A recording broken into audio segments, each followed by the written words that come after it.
Actor Steve Zahn stops by, shares his love of history and Kentucky.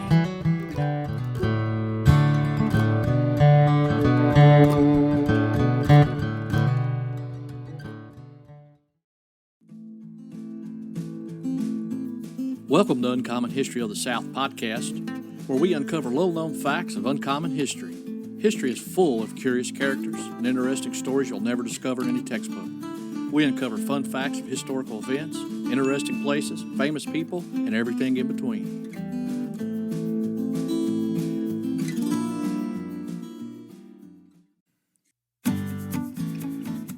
Hey, before we begin our podcast, have a couple of updates. We're now on Facebook, Twitter, Instagram, and YouTube, so please make sure to friend us or follow us on our social media platforms so you can stay up to date with our podcast. Also, we're sharing historical pictures and documents from Harold's personal collection on our social media pages. Some are very rare, and you will not see these anywhere else, so make sure you friend us. Also, if you have any questions about our podcast, follow the link at the bottom of our page notes. It will take you to our Anchor FM homepage where you can leave us a voice message. So if you have a question about our podcast or maybe you'd like for us to include a certain topic in the upcoming episode, please let us know and we'll try to use it in the future. And as always, please leave a 5-star review and share our podcast with your friends. This will help others find us so we can grow. Thank you. Now to the podcast. Hello and welcome to Uncommon History of the South podcast. I'm Brian. And I'm Harold. And Harold, before we interview our next guest, I want to wish you a happy birthday. Harold just turned 65 on Friday. So you're old enough to know better now. I can vote. Yeah. All right, so now to our guest. Our guest today has appeared in over 80 movies and TV shows. You may know him from That Thing You Do or Sahara. He also hosts a podcast for the University of Kentucky basketball team, and he's appearing in The Good Lord Bird on Showtime, which is really good. I just caught the first episode. And later this fall, he'll be coming out in a movie called Cowboys, where he won Best Actor for Tribeca Film Festival.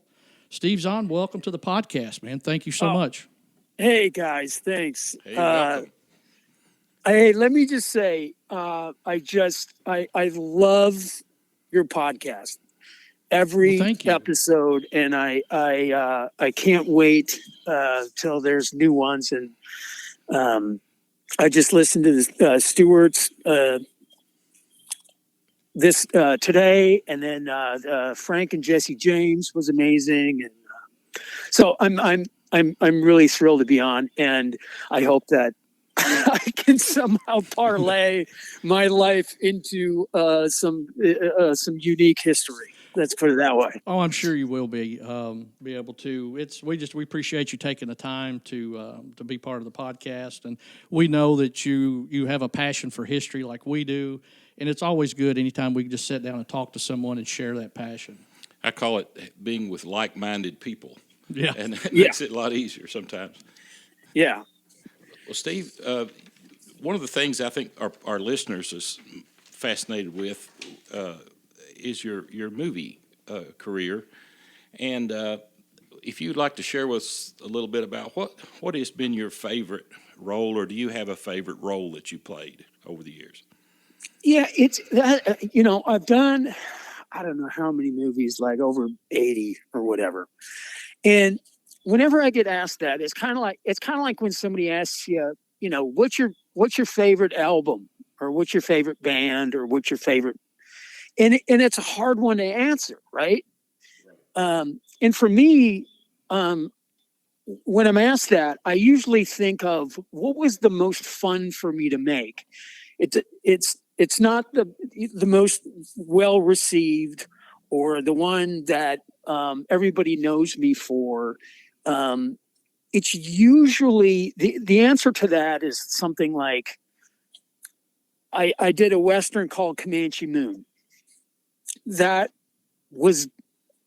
loved that movie because it fulfilled kind of a childhood dream. I did a movie called Rescue Dawn, which was another one that, because I'm a amateur historian, I got to play an actual person that went through a horrible ordeal. There's a movie called Management. And I always say that no one has seen that movie. And I always mention that because it was the most fun. We laughed. all day. But there were also like, you know, that thing you do was a pivotal moment in my career, and it was an amazing job. And, you know, that was directed by Tom Hanks. What was that like working with Tom Hanks?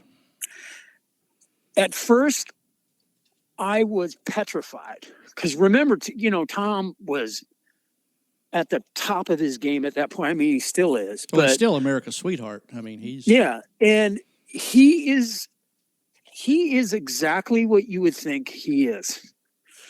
He is a modest, smart, funny, personable human being. And I was scared to death. And then after 20 minutes, you know, that was over. And to this day, he's really kind of a father figure as far as like film is concerned. He, you know, us guys were pretty young and green, and he taught us a lot, and he didn't have to do that. He really kind of molded us, and that was an incredible experience. Mm-hmm. Well, my favorite movie of yours to date is Strange Wilderness. That I love that movie because that is my sense of humor. Okay, yeah, Strange Wilderness is, I gotta say, that movie was so much fun to make. It's the wackiest kind of just stupid comedy.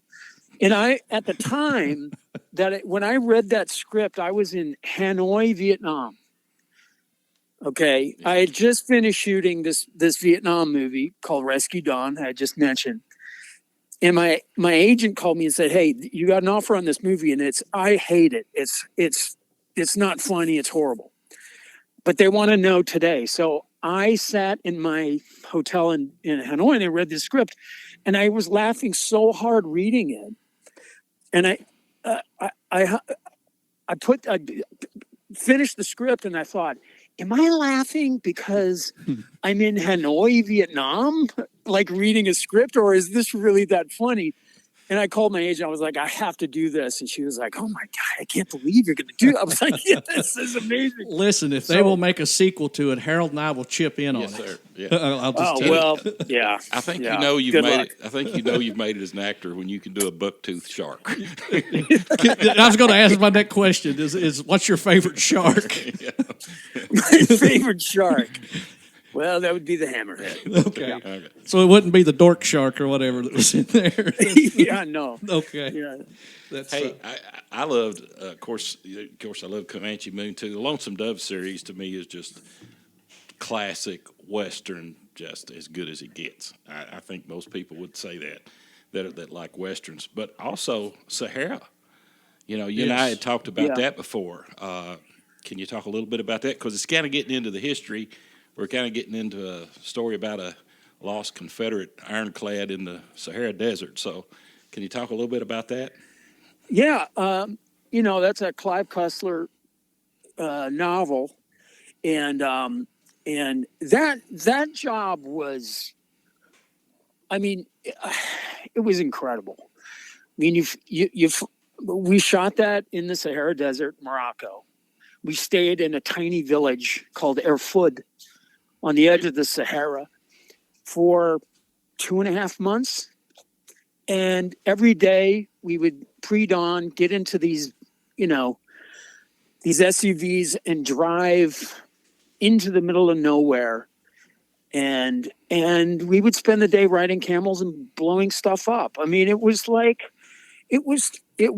incredible. It was a life-changing experience. And we shot that for like 5 months. We shot it in Morocco, Spain, and London. Actually, all of the interior of the Ironclad was at a studio in London. Wow. And but they built that submarine in a dune, I mean, it was like an hour from the hotel. It was just, and to come upon that was incredible. And like all those tanks that were, you know, with the Moroccan army showed up, and it was insane. And one day, I remember the tanks were all lined up, they're facing the Ironclad, and we were shooting the scene where, the climax of the movie. And my assistant and I went down to talk to the guys, in the tanks, and we were climbing around, and they had loaded 50s. Like, I was like, you guys, this is like, That's about as real as it could get, isn't it? Has there been a role that you're kind of like, I wished I hadn't have done this? And you may not want to say, and that's fine, but, is there something that you've like, I wished I hadn't have really went with this one? I mean, I don't know. There's not like, to really be honest with you, I'm so lucky to be kind of working in this industry. It's incredible. It's the most incredible job. And sure, there are some times when, like everybody's job, you get grouped up with people that you don't really dig, or, whatever. And it's not that great of an experience. And a lot of those movies, I've been in a few and I have never seen them. And for me, I don't watch them because for me, it's like looking at a yearbook, Yeah. And I really don't want to look at that yearbook, but, it's like anything, but Strange Wilderness, would that be an few. Exception to that? Is that the one you would watch? Oh yeah. Strange Wilderness. I watched that one like I'm not in it. Like I laugh at me in that, and you know what I mean? Usually you don't do that. Yeah. Well, let's transition into some historical area. Steve, people ask me, and I'm sure that you've been asked the same thing. How did you get interested in history, or when did you get interested in history? And how did you develop your passion for history? How did you, and that's hard for me to answer. Is that hard for you to answer? Yeah, I mean, Harold, you and I have talked about this, and I find a real kinship with people that love history. It's like listening to Stuart earlier on your earlier podcast, and he said, I was the kid as a little kid in elementary school that was, paging through the World War II picture books, and that was me. And I remember my teachers actually telling my parents, he should really not check these out anymore. He should actually check something out that. And I was fascinated with history when I was very young. I remember on Sunday nights was World at War, that documentary that was hosted by Laurence Olivier. Mm-hmm. And my dad would get me out of bed because I go to bed early, and I would sit in his lap and I would watch World at War. And I was fascinated with it. And he was fascinated with this kind of kid that was mesmerized by old guys talking. Those documentaries weren't very exciting. There weren't reenactments, and there wasn't, all this footage. Right. And so I've always had a real attachment to it. And then as a young kid, we took a vacation, in our Dodge Aspen with no air conditioning in the summer, and went to DC, and we stopped in Gettysburg for 2 days. And that really, really changed my life.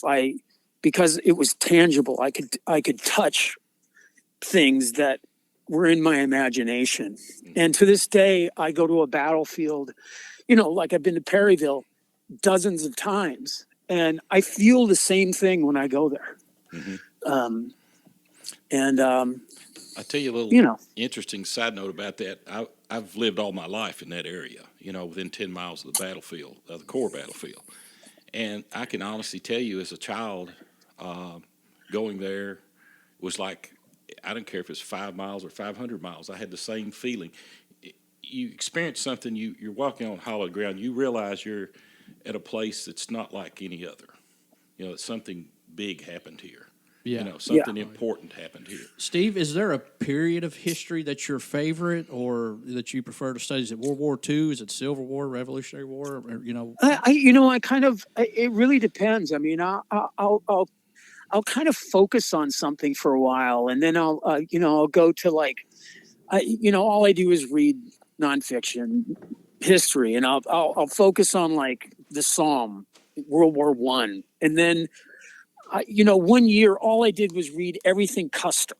You know, I wanted to know as much about Little Bighorn and I was obsessed with it. I think I've read everything on that, and so I bounce around. But the Civil War has always been something that is, just because of, you know, my experience as a kid, has always been very prominent. And I think for me, it's kind of, I think as an actor, you have a certain amount of empathy that maybe a little more than the average person. You're always putting yourself in somebody else's shoes. Mm-hmm. And so for me, going to a battlefield, I think of individuals, and I think of, you know, I don't think of a mass of people. I think of one person, one guy, and what that must have felt like and smelled like, and, you know. And, you know, that's one of the unique things about Harold. He knows more than Army A lined up over here and Army B lined up here, and this is where they fought. He can tell you about the individuals in those battles and, you know, later generations, people that were kin to them. I mean, it's just amazing. Well, I agree. I mean, I've sat in Harold's driveway with my son, and we sit and listen to stories that have been passed down. And that's very unique. And I think it's unique because of the community. Like, Perryville is still a very small community. It's the same kind of size community it was back during the Civil War. And you have a lot of the same people, families that live there. And so I find that very unique. And I think that the history becomes just so much more personal and fascinating. I mean, that's why I love Kentucky. Kentucky's just filled with this kind of like rich history around every corner, you know, whether it be Daniel Boone or settlers, or, you know, the Revolution, or, you know, even, you know, prehistory, you know, traces where mammoths walked. You know, Leestown Road is basically a mammoth highway. It's like that kind of stuff. When I go run, I run every day, right? Or I try to, maybe every other day, and I run the same road, right? Mm-hmm. And I always pass like a big bur oak tree. It's got to be 300 years old, and I think, who passed under this tree? I always think of that. Like, did Quantrell ride under this tree? Did Sue Mundy ride under this tree? You know, what is this tree seeing? And that might sound really goofy, but it preoccupies a lot of my, I don't know, my mind in a day. I think a lot of history-minded people think of things like that. And, you know, it's like Highway 68 was a buffalo trace. Mm-hmm. Exactly. You know, and it became a stagecoach route, and then it became a highway. You know, it just Right. not by accident, but it was there used and became something. It evolved. You know, many people or travel that road every day have no idea it started. Have no idea. As a buffalo trace. Yeah. Right. And people, Right. you know, that's one of the things. The biggest purpose we did in this podcast, Steve, was to preserve these stories. Brian and I said from day one is our goal is to preserve these stories. And I'm not a writer, and I'm just not going to be a writer. And at my age, you're not going to turn into a writer. So you do the best you can to preserve these stories with podcasts. So, but specifically about Perryville, can you remember when you first came there? What brought you there? And you've done a lot to help us there, and a member of the Friends group and so forth. Can you tell us a little bit about that? Yeah, I mean, the first time I came there, it was my wife and I got married in Lexington, Kentucky, and in '94, and we spent most of the time, like, we were staying at my father-in-law's farm. We had a bluegrass band, so we spent, you know, it was great. We spent the week there, and then we were both doing Broadway shows in New York. And we got married, and we had one day before we had to go back to our shows. And my wife was like, "What are we going to do?" I said, hey, let's drive to Perryville. See the battlefield. And she's like, You old at romantic. that time, she's like, of course, that sounds great. Now she'd be like, no way. But at the time, so we drove down there. It was like 103 degrees, and at that time, the park was like 98 acres. Mm-hmm. And we got there and we walked around and in the heat. And then we always joke, we went there into the Shaker Village. It's like we went to a battlefield, or a horrific scene of violence, and then we went to the Shaker Village where no one had sex. And that was our romantic. That was our honeymoon. Oh, that's classic. It's got my tops. Yeah. I bet she was thrilled there. Yeah. She's like, boy, I've made the best choice of my life. But I really love that place. It truly is. My son and I are lucky enough to, we know Alan who owns that bottom house down there, and he lets us stay there and we sit on that porch and we just read and take walks. And we've been there many, many times, and we've never slept in the house. We always sleep on the porch. Can I ask why? Always. But it's more magical. A storm rolls in the summer and you're out there. It's doesn't have anything to do with the ghost. No, it Okay, doesn't okay. actually. It's just, ghosts don't like me, I guess. They never pop out. But that place, he and I both say, and I've been around the world, and I always say, like, if you were to ask me where's my favorite place in the entire world, I'd have to say this porch right here. Wow. And I mean that, That's really neat. Yeah. That's really neat. My wife and I, before we married, we courted a lot on that porch. I want you to know that. She would tell you that. That's the first thing she would tell you. There's been a lot of woo pitched on that porch. Yeah. Yeah, think about that. Think of how many years people have sat on that porch, and and you look out the front, and it looks pretty much the same, doesn't it? Yes. Well, see, Perryville, for our podcast listeners, is one of the most preserved, pristine battlefields in the United States. And we have more period structures in our area probably than any place in the United States. In Gettysburg, I was there last weekend, and it's a great place, and you can learn a lot. It's just a tremendous place. It stands on its own. But Perryville is different in the sense that we don't have a lot of monuments. We don't have a lot of things that obstruct your view. It's just a different experience. It's pretty much the way it was in October the 8th, 1862. And I think that's one of the things we're the most proud of, and the things that we've worked over the years to try to preserve is it's to keep it just like it was. And so many people have worked so hard, including yourself, to make that work. It's just been a gigantic effort. The park is now, 1,400 acres, I think, total. I mean, even in my lifetime, I think it was like he said earlier, 98 acres. To see it grow to 1,100 or 1,400 acres, whatever it is today, is amazing. And the trails, and it's used by the families, in this area. I mean, it's a neat place to have in your backyard. And that porch you sat on, and when you look out into that front yard, you can imagine all those tents and all those surgeons working. They took all the doors out of the house and used them for stretchers and tables. They took all the furniture out of the house. Every table was used as a amputation table, and when you sit there and you read those first-hand accounts, and there's a really good book on that, Eyewitnesses to the Battle of Perryville, and when you sit there and you hear from their own words of what they witnessed and saw there, it really makes you appreciate what you have. It really does. Yeah, and it's remarkable that it's just a blip of time. Mm-hmm. I mean, it's a day.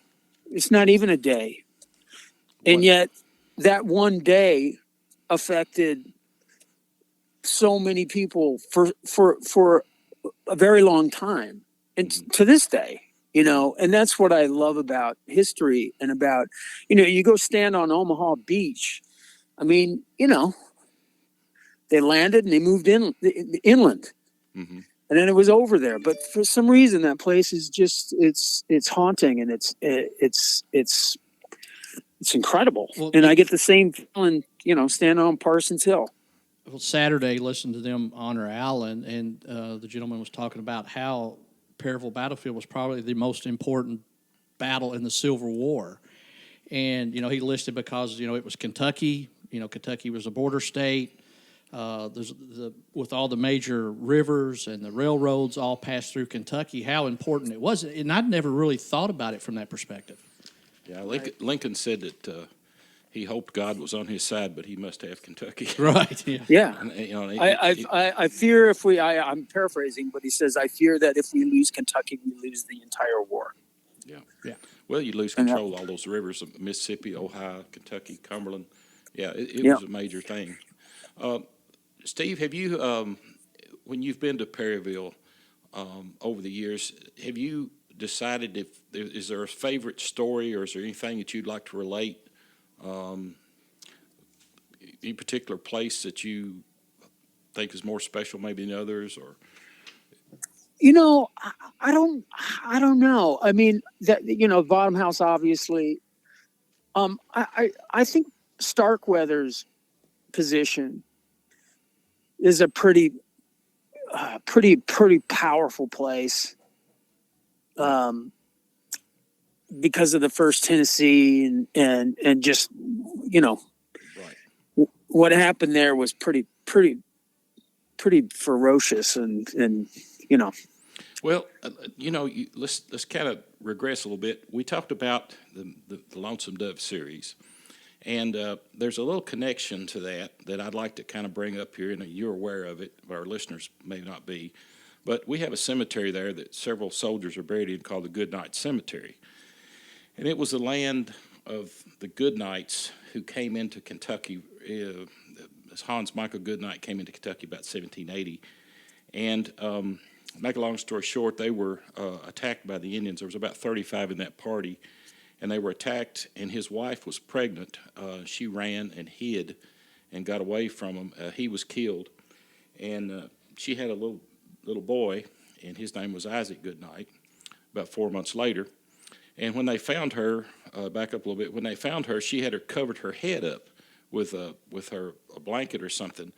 And they said when the little boy was born in Harrodsburg, Kentucky, Fort Harrod there, that he couldn't sleep unless you covered his head up.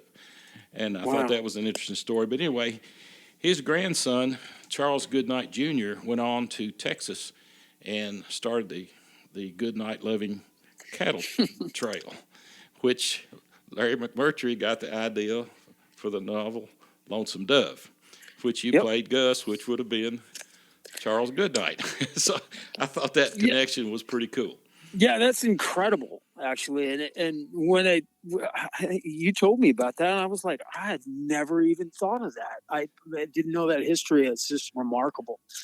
And that was such an important, I think of Lonesome Dove like you all do. And I mean, it's just, you can't touch it.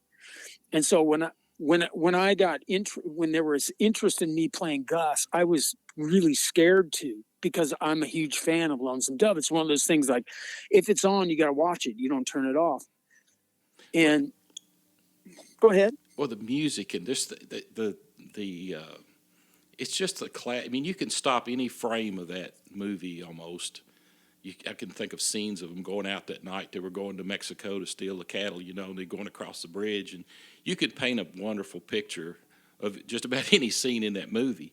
I mean, it's just done so well, And I just thought it was a neat thing. It is probably as accurate historically, I think, as you can get. It is, because Larry McMurtry is a really unique writer, and he grew up in Texas, and he really writes from his experience growing up with his family that were all cattle people, and that way of talking and those stories, and the saddles kind of don't change much, and so he had a real connection to that. And that's why his books are so incredible. And I flew down to meet him, and he had to okay me, basically. And I went into his house, and he read every paper. Like, he had papers, like, I'm talking every city. It was incredible. And in his office, there was a typewriter and a stack of white paper, and that was it. And like, old school guy. And I was so nervous to meet him, and I was so nervous to play the part, because Duvall was so amazing. And I was like, here I am playing a part, but I'm playing Duvall playing the part You know, it was layered. And I didn't know if I got it. And we had a conversation just about like farming and stuff like that. And I got to the airport in Tucson. That's where he lives. And I got a call and it said, Larry loves you and he wants you to play the part. And just know that, like, when we shot that, we were trying to be as historically accurate as possible, to the point of where we were shooting a scene around campfire. And Larry called and said, how do the guys look? And Diana Osana, who is, you know, they're peas in a pod, she was on set and she took a picture and sent it to him. And he called and stopped shooting. And he said, tell those guys to roll around in the dirt and keep their hats on. And the costume people, makeup people were freaking out. And we literally rolled in the dirt. And we had to reshoot the scene. He said, when you take off your hat, there should be a line across your forehead. Mm-hmm. Yeah. And it was that kind of detail that he insisted on, you know. That's what makes it good. That's what makes it so believable. Yeah. I agree. Yeah. I agree. Well, you got this newest production you did called Good Lord Bird. We're going to be doing a podcast.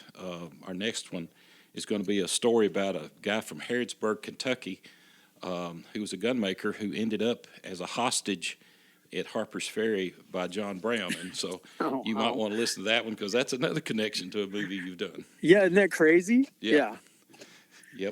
Yep. Yeah, the Good Lord Bird. And that was another one, fun one that we, that was really done right. And they spent a lot of time trying to make every look.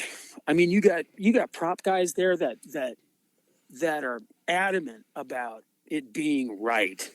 Well, you wouldn't do that. You don't wear this like that. You know. Well, you look back at some of the westerns, some of the early stuff, you know, and like when I was a child, and I love Daniel Boone. Of course, that probably got me interested in Daniel Boone as much as the history. But Fess Parker, if there was ever a person that was not Daniel Boone, it would be him. You know, because he was big and Daniel Boone was little, and I mean, it's just. But it was so look at it now. It's kind of hokey, you know. It looks like it's just so, you know. But today, I think that we've learned a lot, and they've done such a much better job of authenticity, and they do their homework, and it just makes it a much richer experience when you watch a historic movie like that. Yeah, I agree. I'm a real stickler for that stuff, and if I see it done right and raw and good, then it helps the story as far as I'm concerned. All right, Steve, we're about to run out of time, but I've saved just a few questions. This is what we're going to call our speed round, and so you're the first one to get to experience this. So I can't promise you anything. I didn't have anything to do with this. Don't you know? Okay. All right. If they make a movie about Steve Zahn, who would play Steve Zahn? Ooh, good one. I guess Sam Rockwell. We competed for parts all our lives. Okay. Yeah. All right. What would the 60-second elevator pitch be to make a movie about Steve Zahn? Oh man, that's yeah. It would actually be like 10 seconds. It was like, go to work, and then most of the movie's going to be boring because you're at home cooking, shopping, and cleaning, and taking care of horses and goats. That's it. All right. So what's the first thing you think about when you wake up in the morning? I think about coffee. Okay, yeah, that's most of us. That's about it. All right, Beatles or Rolling Stones? Rolling Stones. All right, sweet tea or unsweet tea? Oh, unsweet. Oh there's the northern coming out. That's the Yankee coming out. I'm just telling you, that's not a good answer. Unsweet tea should be outlawed. It should be a death penalty if you're caught in the possession of sweet tea. I got one for you. Beech nut or red man? What? Beech nut or red man? Oh, Red Man Silver. I'm chewing it right now as we speak. I swear to God, I'm chewing it right now. That's the hardest thing I ever quit in my life, I'm telling you. All right, I got one last question, and a buddy paid me $50 to ask this question. So this is not my question, but $50 is $50. Okay. Who would win a fight between a robot and a werewolf? Oh, who would win? Yeah, a fight between a robot and a werewolf. Dude, a robot. Okay. I guess I don't know. He just said, hey. Technology, baby. Technology. Okay. Yeah. So I'll go along with that. I wouldn't root for the robot, but the robot would win. Okay. Let's put it that way. Okay. Well, see, you've earned the distinction of maybe being the only Yankee that's on Uncommon History of the South podcast. So now that's quite an accomplishment, I think. Yeah, you've just lowered your bar with those questions. Listen, we like, guys, young go-getters out there that's trying to get, make it. And we thought by letting you be on this podcast, it would be your big break. So good luck. That's it. Steve, thank you so much for taking the time to be with us. It's been thank great. you guys. I always enjoy being with you, and it's just Let's do it again. We'll do it again. Definitely. Okay. All right, thank you for being part of the Uncommon History of the South podcast. If you would like to help support our podcast, please share our podcast with your friends. Leave a 5-star review and a comment. This will help others find our podcast. And make sure you friend us, follow us, and like us on Facebook, Twitter, YouTube, and Instagram. And we'll be back next week with a new podcast of Uncommon History of the South.